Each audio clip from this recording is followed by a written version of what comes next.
अस्सलाम वालेकुम जी। आज हम देखेंगे रिफ्लेक्शन ऑफ साउंड, इसको इको भी बोलते हैं।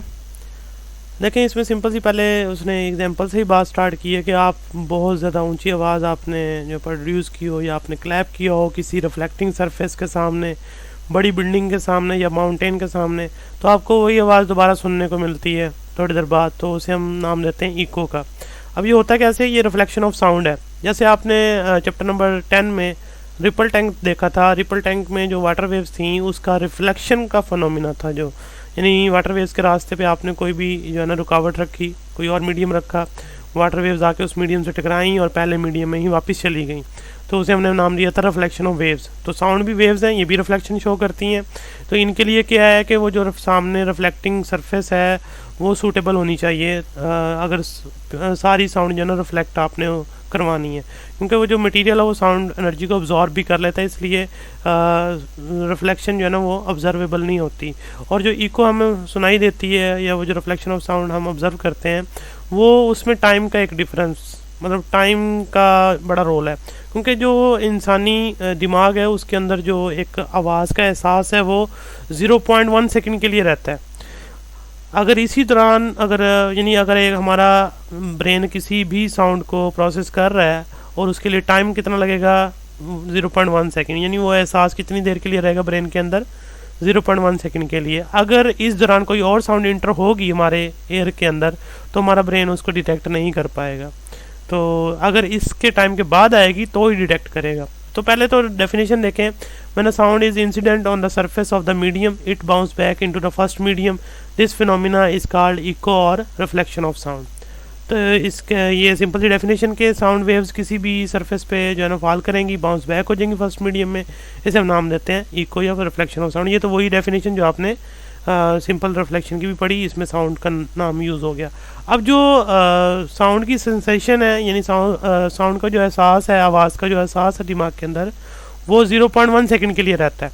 तो क्लियर इको सुनने के लिए आपको जो रिफ्लेक्टिंग सरफेस है वो इतनी दूर होनी चाहिए कि साउंड वहाँ तक जाए और रिफ्लेक्ट होकर जब वापस आए तो उसको 0.1 सेकंड टाइम एट लीस्ट लगना चाहिए या इससे ज़्यादा लगना चाहिए।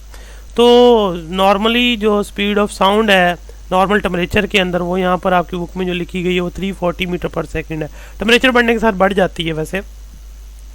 तो इको जो है वो अगर आपने सुननी है तो आपकी जो साउंड है वो कितनी दूर से रिफ्लेक्ट होके आए, ये उसको डिस्टेंस ट्रैवल करने में कितना टाइम लगे, एटलीस्ट 0.1 सेकेंड एटलीस्ट। तो डिस्टेंस जो कवर करेगी वो साउंड, वो आप सिंपली S=VT जो फार्मूला होता है उससे आप फाइंड आउट कर सकते हैं। V हमारी 340 और टाइम उसका 0.1, तो 34 मीटर। तो यानी साउंड कितना ट्रैवल करे, 34 मीटर ट्रैवल करे, फिर आप इको क्लियरली जो है ना सुन सकेंगे, अपनी आवाज़ दोबारा सुन सकेंगे। एक दफ़ा जो आपने बोली वो आपने सुन ली, और वही दोबारा सुननी है, वो किसी वॉल से रिफ्लेक्ट होके आए, किसी बिल्डिंग से, तो वो वॉल या बिल्डिंग आपसे 34 तो उसका हाफ कर लें, 34 का 17 मीटर दूर होनी चाहिए, क्योंकि साउंड ने जाते भी ट्रैवल करना है और वापस आते भी ट्रैवल करना है। तो 17 मीटर एटलीस्ट वो रिफ्लेक्टिंग सरफेस दूर हो। तो रिफ्लेक्टिंग सरफेस 17 मीटर दूर हो, आप अब यहाँ पर कोई भी साउंड प्रोड्यूस करें तो साउंड प्रोड्यूस होगी और वो रिफ्लेक्टिंग सरफेस की तरफ जाएगी और वहाँ से रिफ्लेक्ट होकर वापस आएगी, तो टोटल वो डिस्टेंस कवर करेगी 34 मीटर। इस दौरान आप अपनी साउंड पहले जो आपने प्रोड्यूस की थी वो सुन चुके होंगे, फिर दोबारा साउंड वो सुनाई देगी, तो उसे हम नाम देंगे ये इको है, ये रिफ्लेक्शन ऑफ साउंड है। लेकिन नॉर्मली जो आपके करीब की दीवार है वो भी साउंड को रिफ्लेक्ट करती है, लेकिन वो रिफ्लेक्ट बहुत करीब से हो रही है, इसलिए उसमें टाइम बहुत कम लग रहा है। तो साउंड का जो सेंसेशन है वो पहले वाला ही ख़त्म नहीं होता, तो वो भी साउंड आ जाती है, इसलिए आपको जो है ना दोबारा साउंड सुनाई नहीं देती, मतलब दोबारा साउंड वो सुनाई नहीं देती। तो इस वजह से क्या है कि वो जो रिफ्लेक्टिंग सरफेस है उसका दूर होना ज़रूरी है, कितना, एटलीस्ट 17 मीटर। ठीक है जी, जब स्पीड ऑफ साउंड 340 हो। तो इसके अलावा भी जो है ना वो देखें मल्टीपल रिफ्लेक्शन भी होती है। जैसे अब नया नया घर बनता है, खाली होता है, तो उसमें अगर कोई बोलते हैं ना उसमें आपको बहुत सारी आवाज़ सुनाई देती है। देखिए आप बड़े रूम में बोल रहे हैं, खाली रूम है, तो आपको बार बार आवाज़ सुनाई देगी। उसमें ये होता है कि सरफेस जो है ना वो अगर स्मूथ है तो एनर्जी वहाँ ऑब्जॉर्ब नहीं होती जल्दी। आप जो भी साउंड प्रोड्यूस करते हैं वो एक वॉल पर टकराती है, फिर वहाँ से टकराने के बाद दूसरी तरफ जाती है, दूसरी वॉल पे से टकराती है, फिर पहले की तरफ आती है। तो मल्टीपल रिफ्लेक्शन कंटिन्यू रहता है जब तक जो है ना वो सारी एनर्जी साउंड अपनी लॉस ना कर दे। इस दौरान आप अगर बीच में खड़े तो आपको हर दफ़ा साउंड सुनाई देती रहेगी। तो साउंड किस तरफ से आ रही है देखें, आप उसी तरफ देखते हैं, क्योंकि साउंड पहले एक कान में दाखिल होगी फिर दूसरे कान में, क्योंकि थोड़ा सा ही डिफरेंस है कानों के दरमियान जो डिस्टेंस है, लेकिन फिर भी उसी को ब्रेन डिटेक्ट कर लेता है। साउंड जिस तरफ से आती है इंसान उसी तरफ देखता है, क्योंकि उस कान में उस तरफ के जो कान होता है उसके अंदर साउंड वेव्स पहले दाखिल होती हैं, दूसरे वाले में बाद में आती हैं। हाल दो वो टाइम डिफरेंस बहुत कम है लेकिन उसको ब्रेन डिटेक्ट करता है। आगे चलें, ये जो रिफ्लेक्शन ऑफ साउंड था ये शॉर्ट भी है और इसमें इसकी डेफिनेशन आपने याद करनी है। उसके बाद नेक्स्ट जो है स्पीड ऑफ साउंड के बारे में है। ये भी शॉर्ट है लेकिन इसमें और बहुत सारे पॉइंट्स हैं जो साइड बॉक्स है वो भी बड़ा इंपॉर्टेंट, इसलिए आपको मैंने ये बुक से जो ना वो लेक्चर दिया है ताकि आपको मैं मेंशन कर सकूं कि ये जो साइड बॉक्स है ये बहुत इंपॉर्टेंट है for short questions and MCQs। तो बोर्ड के ऊपर ये टेबल जो है ना वो फिर ड्रा करने में टाइम लगना था और इसमें कोई मैथमेटिकल स्टेप नहीं है इतने जो मैं सॉल्व करूँ यहाँ पे। तो अब हम देखते हैं स्पीड ऑफ साउंड। तो देखें साउंड जो है ना वो ट्रांसमिट होती है किसी भी मीडियम के अंदर जो पार्टिकल वाइब्रेट कर सके, तो वैक्यूम में से पास नहीं हो सकती। आपने पहली स्टार्ट में एक्टिविटी देख ली थी कि हमने एक बेल जार के अंदर जो है ना वो यानी कि एक बेल लगाई थी। बेल जो है ना स्टार्ट में उसमें बेल जार के अंदर जो है ना एयर मौजूद थी, तो बेल जो है ना बजती हुई यानी कि वाइब्रेट करती हुई दिखाई दे रही थी और साथ में उसका साउंड भी आ रहा था। लेकिन जैसे ही वैक्यूम पंप ने उसका एयर जो है ना वो सारा इमिट करवा दिया तो पीछे वैक्यूम जब क्रिएट हो गया, वैक्यूम आ गया, तो फिर कोई साउंड प्रोड्यूस नहीं हो पाई। हालांकि वाइब्रेशन ऑफ रिंग जो है ना वो उसकी वाइब्रेशन कंटिन्यू थी। तो इससे पता चलता है कि साउंड वेव्स मीडियम में से पास करती हैं और ऐसे मीडियम में जिसके पार्टिकल वाइब्रेट कर सके। अब अगर हम सबसे पहले सॉलिड की बात करें, सॉलिड में जो पार्टिकल्स हैं वो बहुत क्लोज हैं। सॉलिड में जब पार्टिकल बहुत क्लोज हैं तो डेफिनेटली क्या होगा कि उसके जो पार्टिकल्स हैं वो इतने क्लोज हैं, आप एक डिस्टर्बेंस एक साउंड एक तरफ से प्रोड्यूस करेंगे सॉलिड के अंदर, उसके पार्टिकल बहुत जल्दी आगे ट्रांसमिट करेंगे क्योंकि वो आपस में जुड़े हुए हैं पहले ही।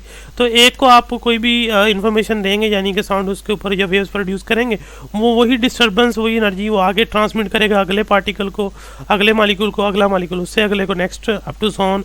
लेकिन उनके दरमियान गैप नहीं है और इस वजह से ये जो डिस्टर्बेंस या इन्फॉर्मेशन है ये बहुत जल्दी ट्रांसमिट होती है इन सॉलिड्स।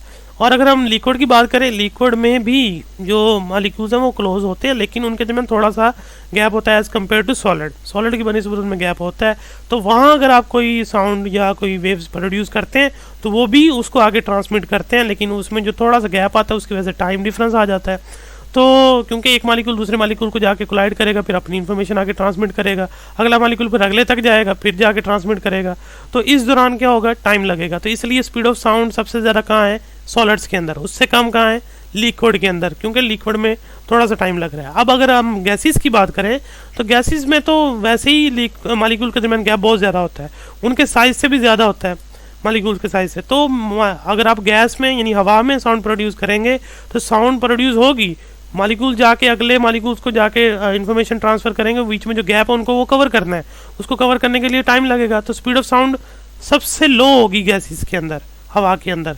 तो स्पीड ऑफ साउंड जो इन सॉलिड है वो 15 टाइम है as compare to in gases, और speed of sound in liquid वो 5 टाइम्स है इन गैसेस, 5 गुना है उससे।